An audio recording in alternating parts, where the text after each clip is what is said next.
So I'm going to show you how you can flatten out a warped pan. Well, as long as it's warped where it's the lowest in the middle and then it curves up on the edges.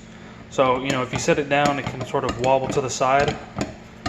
This won't work if it's where, you know, if you put something in it, it'll go all the way to the edges and the middle part is a lot higher. So what I've been doing is I got this on the highest setting of heat. I've had it on there for a few minutes, and so this makes it a little more malleable. And it's also how it got warped in the first place. Probably from what I did is I washed it too quickly, washed it too soon after cooking it and getting real hot, and that water warped it. So now I'm gonna get a cutting board.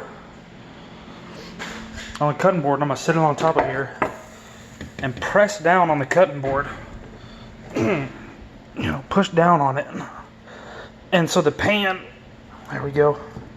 So the pan should warp back down some.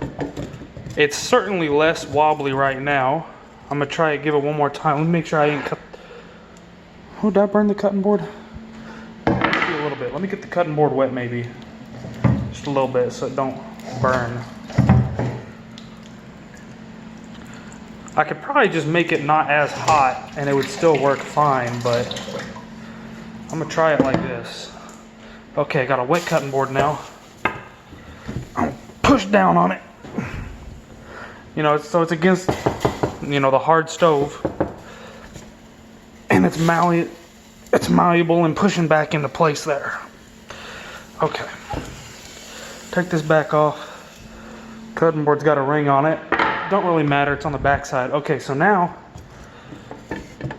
you know, if I try to wobble it, you know, there might be a little bit of wobble there, but not much. This is very hot, so be careful with it. And so now this thing is, I mean, it's pretty sturdy now. It's maybe a little bit not flat on the bottom, but you know, it's pretty flat, good for using.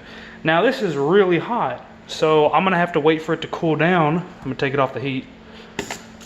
I'm gonna have to wait for this to cool down for a while, you know, 10-15 minutes or whatever, before I can actually rinse or wash it or anything. Otherwise, it'll just start warping again.